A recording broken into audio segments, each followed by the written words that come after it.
செங்கோட்டையனை சுற்றி அதிமுகவை சுற்றி என்ன நடந்துகிட்டு இருக்க? இந்த செங்கோட்டை நடத்தக்கூடிய நாடகம், இபிஎஸ் நடத்தக்கூடிய நாடகம் எல்லாமே நாடகத்தினுடைய ஒத்திகை தான்.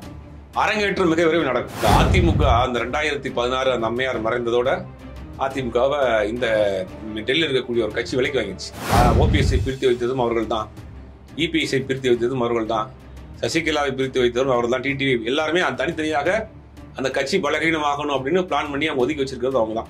இரட்டலை முடக்கப்படும், அதிமுக முடக்கப்படும், பொதுச் செயலாளர் பதவி தூக்கப்படும், கட்சியினுடைய தொண்டர்கள் சேர்ந்து ஒரு பொதுச் செயலாளர் தேர்ந்தெடுப்பார்கள். அந்த பொதுச் செயலாளர் தான் செங்கோட்டையன். அப்ப ஒருங்கிணைந்த அதிமுகக்குள்ள யார் வர்றா? ஓபிஎஸ் வர்றாரு, சசிகலா வர்றாங்க, இபிஎஸ் வர்றாரு உள்ள. ஒருங்கிணைந்த அதிமுக எனக்கு பதவி இல்ல, எனக்கு பதவி முக்கியம் கிடையாது, கட்சி ஒன்றிணைந்தா போதுங்கிற வார்த்தை, இதே வார்த்தையை இபிஎஸ் சொல்லுவாரு.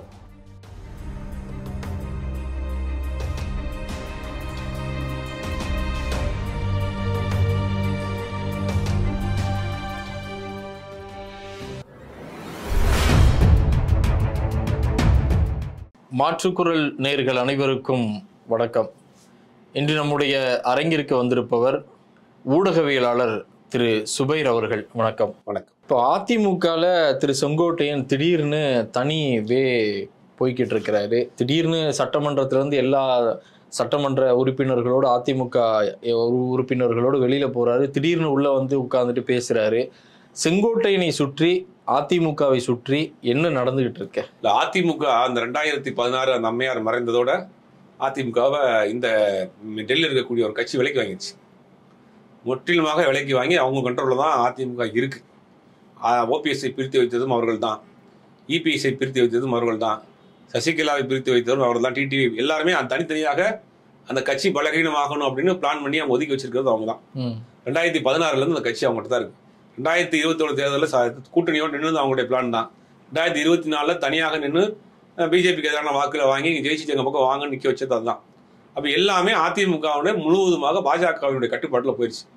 இப்ப ஏன் இந்த வேலையை செய்யறாங்க அப்படின்னா, 2026 தேர்தலுக்கு அவர் தயாராகிறார்.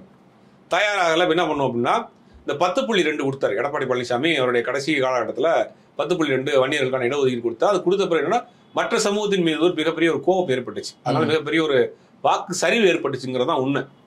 அப்ப ரெண்டாவது கடந்த 30 வருடமாக அந்த அம்மையார் ஜெயலலிதா இருந்தாலும் கூட அந்த கட்சி தன்னுடைய கட்டுப்பாட்டில் இருந்துச்சு. சசிகலாவும் அவரை சார்ந்த சமூகத்தினுடைய கட்டுப்பாட்டில் தான் அதிமுக இருந்துச்சு. அது எல்லாருக்குமே தெரியும்.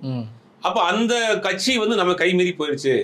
வேறொரு சமூகத்தை சேர்ந்த தலைவராக இன்னைக்கு எடப்பாடி பழனிசாமி உருவெடுத்து அங்க போயிருச்சுங்கிற ஒரு கோபம் தென் மாவட்டங்கள்ல பெரும்பாலான, குறிப்பா அந்த முக்குலத்தோர் சமூகத்துல இருக்கு. அதனால அவங்களுக்கு எந்த காலத்திலையும் எடப்பாடி பழனிசாமி ஏற்றுக்கொள்ளவே மாட்டார்கள்.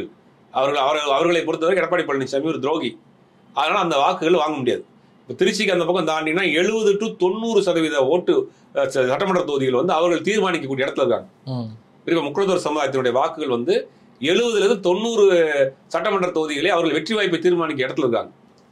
அப்படி இருக்கிற போது எடப்பாடி பழனிசாமியை நீங்க கூட்டு போய் திருப்பி ஓட்டு கட்டிங்கன்னா எப்படி போடுவாங்க? உதாரணத்துக்கு நான் சொல்றேன். இப்ப ராமநாதபுரத்துல பலாப்பழ சின்னத்துல நிக்கிறாரு ஓபிஎஸ். ஓபிஎஸ்ங்கிற பேர்ல 5 பேர் நிக்கிறாங்க. ஆனா ஓபிஎஸ் 2 இடத்துல வர்றாரு. அதிமுக 3 இடத்துல போயிடுச்சு. தேனியில அதிமுக தங்க தமிழ்ச்செல்வன் நிக்கிறாரு. அதிமுக யாரொருத்தர் நிக்கிறாரு. குக்கர்ல டிடிவி தினகரன் நிக்கிறாரு. ஆனா யார் 2 இடத்துக்கு வந்தா? டிடிவி தினகரன் வந்தாரு. அதிமுக 3வது இடத்துக்கு போயிடுச்சு. ஆண்டிப்பட்டி அதிமுக கோட்டை. எம்ஜிஆர் நின்ற தொகுதி, ஜெயலலிதா நின்ற தொகுதி. அங்க 2 முறை தோத்துக்கிட்டே இருக்கு. ஏன்னா அந்த வாக்குகளை அவங்க பிரிச்சுறாங்க. திமுக ஜெயிச்சிருக்கு. அப்ப இதெல்லாம் கால்குலேட் பண்றாங்க. அப்ப எடப்பாடி பழனிசாமியை கொண்டு போய் தென் மாவட்டங்கள்ல நீங்க கொண்டு போய் காமிச்சீங்கன்னா வாக்கு விழுகாது. எடப்பாடி பழனிசாமி மேல மிகப்பெரிய ஒரு கோபம் இருக்கு அப்படிங்கிறது பாஜக ஒரு முடிவுக்கு வர்றாங்க. அப்ப அந்த கோபத்தை அவர்கிட்ட கோபத்தை பண்ண இவர்கிட்ட பொதுச் செயலாளர் பதவியை பிடிக்கணும். அப்ப பொதுச் செயலாளர் பதவியை பிடிக்கிட்டு டிடியை கொண்டு உட்கார வைக்கலாமா, ஓபிஎஸ் கொண்டு உட்கார வைக்கலாம்னா வட மாவட்ட கொங்கு பகுதிகளில் ஓட்டு விழுகாது. அப்ப இது எதுக்குமே சர்ச்சையிலே சிக்காத ஒரு சீனியர் பர்சனா இருக்கக்கூடிய செங்கோட்டையன். ஆல்ரெடி செங்கோட்டையனுக்கும் எடப்பாடிக்கும் ஒரு சின்ன ஒரு பிரச்சனை போயிட்டே இருக்கு. ஒரு மனஸ்தாபம், ஒரு ஈகோ போயிட்டு இருக்கு. அப்ப அதை கரெக்டா பிஜேபி பயன்படுத்திக்கிறது. இப்ப என்ன செய்ய போறாங்க அடுத்த கட்ட நடவடிக்கை அப்படின்னா, அதிமுக வழக்குகள் 2 வழக்கு இருக்கு, முக்கியமான வழக்குகள். அதிமுக பைலா என்ன அப்படின்னா, நீங்க தொண்டர்கள் தான் பொதுச் செயலாளர் தேர்ந்தெடுக்கணுங்கிற ஒரு பைலா இருக்கு. அதை இவர் திருத்தி தான் பொதுக்குழு உறுப்பினர்கள் தேர்ந்தெடுக்கலாம்ங்கிற ஒரு இதை கொண்டு வந்துட்டு பொதுச் செயலாளர் ஆயிட்டார். இப்போ அந்த வழக்கை தூசி தட்டி என்ன பண்றாங்கன்னா, இவருடைய பொதுச் செயலாளர் பதவி செல்லாது அப்படிங்கிறவர் கொண்டு வர போறாங்க. இப்போ இரட்டை இலையிலையும் இதே மாதிரியான ஃபார்ம்ல கையெழுத்து போட்ட விஷயத்துல ஒன்று சுப்ரீம் கோர்ட்ல ஒரு கேஸ் நிற்கிது. இந்த 2 வழக்கையும் தூசி தட்டி என்ன பண்ண போறாங்கன்னா அதிமுகவை முற்றிலுமாக முடக்கிறாங்க. இரட்டை இலையை முடக்கிறாங்க, கட்சியை முடக்கிறாங்க. அனைத்து கட்டமைப்புகளும் மீண்டும் புதுசாக உருவாக்கப்படும் அதிமுக. இது எழுதி வச்சுக்கோங்க, ஒன்று 3 மாசத்துல நடக்குதா இல்லைன்னு. இரட்டை முடக்கப்படும், அதிமுக முடக்கப்படும், பொதுச் செயலாளர் பதவி தூக்கப்படும், கட்சியினுடைய தொண்டர்கள் சேர்ந்து ஒரு பொதுச் செயலாளர் தேர்ந்தெடுப்பார்கள். அந்த பொதுச் செயலாளர் தான் செங்கோட்டையன். அப்போ ஒருங்கிணைந்த அதிமுகக்குள்ள யார் வர்றா? ஓபிஎஸ் வர்றாரு, சசிகலா வர்றாங்க, இபிஎஸ் வர்றாரு உள்ள. ஒருங்கிணைந்த அதிமுக எனக்கு பதவி இல்லை, எனக்கு பதவி முக்கியம் கிடையாது, கட்சி ஒன்றிணைந்தா போதுங்கிற வார்த்தை, இதே வார்த்தையை இபிஎஸ் சொல்லுவார். அப்போ ஒன்றிணைந்த அதிமுக ஆக்கி அதிமுக ஸ்ட்ராங் பண்ணிட்டு அப்போ கூட்டணி வைப்பாங்க. பிஜேபி ஒரு வலுவான தொகுதியை வாங்கி 2 பேரும் கூட்டணியை போட்டு தேர்தலை சந்திப்பதற்கான வேலைகளை செய்ய ஆரம்பிச்சிருக்காங்க. இதுதான் இந்த செங்கோட்டை நடத்தக்கூடிய நாடகம், இபிஎஸ் நடத்தக்கூடிய நாடகம் எல்லாமே நாடகத்தினுடைய ஒத்திகை தான். அரங்கேற்றம் மிக விரைவில் நடக்கும்.